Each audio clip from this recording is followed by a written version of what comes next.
final couple of 100 metres of their warm-up lap. Team formation as we look to our left, as the crowd look to their right in the grandstands. The red lights are green and we are racing in 2013. Unleash the power and the hybrid energy as the FIA World Endurance Championship is underway for 2013 here at Silverstone.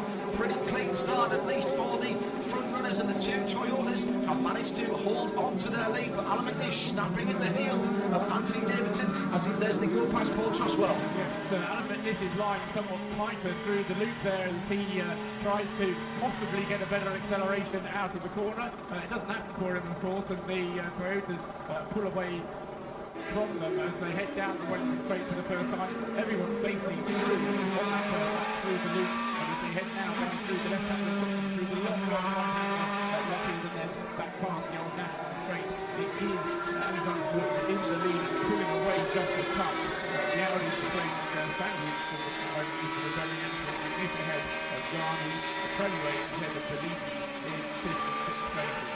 Johnny Kane carving his way through the GT field as well. Real busy opening lap for the Stracker car. Started at the back, of course, yeah, that car. Yes, because of spins during qualifying. They weren't able to complete the 4 laps to get the average time in the qualifying session yesterday, and Johnny Kane didn't get his scheduled amount of laps in, so therefore had to start from the very back of the field. He'd already overtaken 2 of the GT cars even before they crossed the line. He was well revved up, I think it was fair to say, when we talked to him in the autograph session, and the guys from Stracker not discounting the opportunity perhaps to do some tricky pit work to get that car out of sync perhaps. He's already up into 16th place on the first split, and he's passed all of the GT field, exactly what he wanted to do.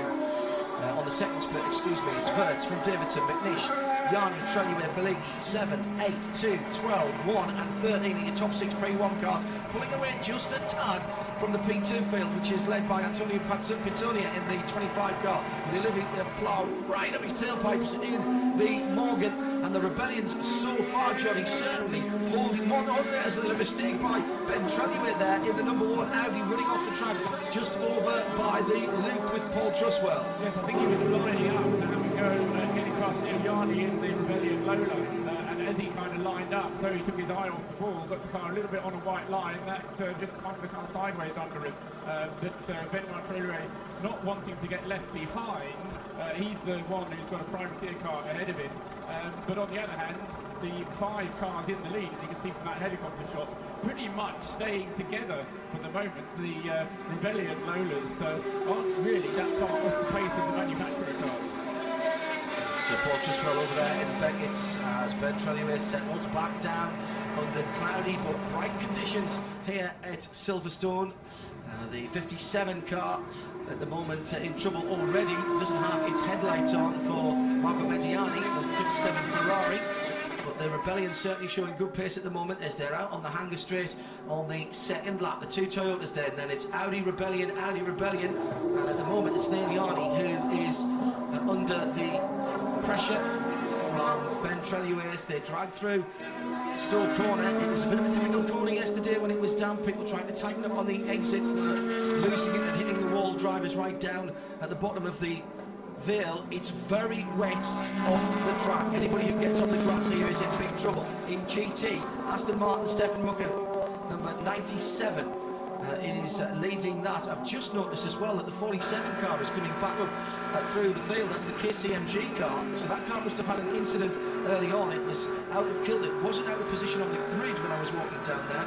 And here, in fact, is the KCMG car coming up behind the number 97 Aston Martin of Stefan Mucker, down to the bottom of the Vale, goes down to the inside, makes a copybook pass, as you would expect, 2 cars in 2 different categories. So it's Stefan Mucker leading from Pedro Lamy, 97 from 99. In the AM class, Jamie Campbell-Walker has dropped down from 3rd quickest GT car, but he's still leading the Audi category in that number 96 Aston Martin from Alan Simonson in the numbers the 95 car. So we have got almost all the P1s, P2s, pros and AMs in their right positions on the grid as we are working at the moment.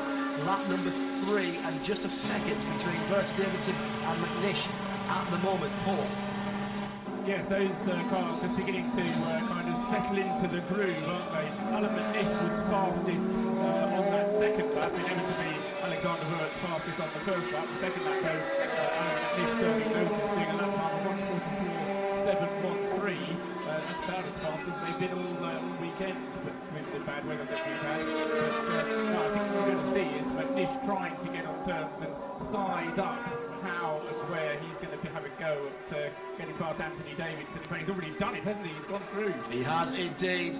McNish, the Scottish Terrier, unleashed on the front row starting Toyotas. He got up into the draft coming into Stowe Corner, went to the inside early and made that look very, very easy indeed. There are 4 hybrid harvesting zones around the circuit. From memory, because I can't remember when I put that piece of paper, they are into turn 3, village corner, into turn 6, which is corner, turn 9, Crops? No, sorry, Stowe, which is 15, and turn 16, which is at the bottom of the Vale. Thank you very much indeed. Early pit caller for Vitantonio Liuzzi. He's in the lane in the Toyotas, the Lotus rather, Toyotas, putting 2 things together. In the Lotus T128 making its debut this weekend. Practiced well in the test at Ricard in Soko. It's had a difficult weekend. Meanwhile, the number 12 of Neil Yarney has been passed by Ben Treluay, so it's Toyota Audi 7, 2, 8 and 1 at the head of the field. I just want to clear something up as far as the P2 field is concerned, because the starting grid detailed James Walker as starting the 25 car, but it's actually Pinsonia in the car, and likewise Alex Brundle is on the sheet as starting the 24, and then Olivier Pla is on board that. So maybe some late decisions being made in amongst those teams, but it's as they started as far as the top 4 P2 cars are concerned, so 25 from 24, from 26 from 35. Pitsonia from Pla, Conway and Plam.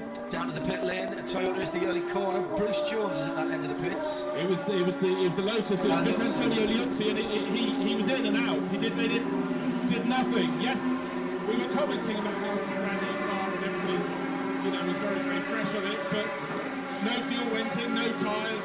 He was stationary for about 5 seconds and off he went again. So I'll find out what it was about. Okay, thank you, Bruce. Bruce Jones down in the pit lane for us here at Silverstone. Also Nick Damon, and also be passing down to our colleagues when we can to get updates from the pit lane. So that clearly something not quite right there. Fastest lap of the race so far by Alan McNish with a 1:43.954. Very quick to qualifying last year. Very close to qualifying from last year, as he's just half a second away from the lead at the moment. The number 12 of Neil Yarney in 5th position, just lazy touch and tad with the Works hybrids at the front of the field as he goes down the old pit straight, the national pit straight, which we have been using those pits and those pits garages this weekend for the ELMS, which started yesterday. Sadly curtailed because of rain. That was great racing. That's your leading 3 heading through the Becketesses and onto the Hangar Straight. What a great view that is.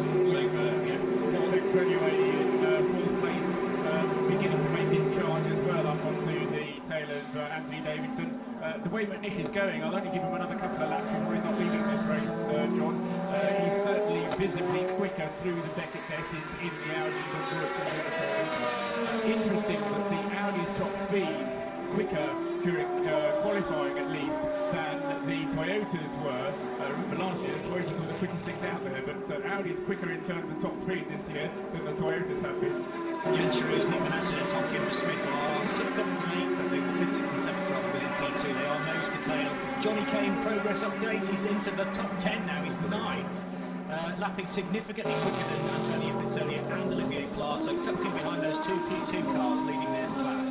We have an answer on the Pinsonia problem from Bruce down in the pit lane. Yeah, and he's coming again. He enjoyed it so much last time. Unfortunately, the door on the left of the car keeps opening.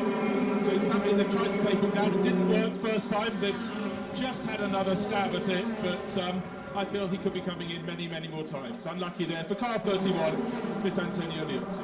Thank you, Bruce, down there on the pit lane. Bruce Jones there, live from Silverstone. We're on lap number 6, 10 minutes in. It's Alex Wertz in the number 7 Toyota, leading by half a second from McNish in the number 2 Audi from Alex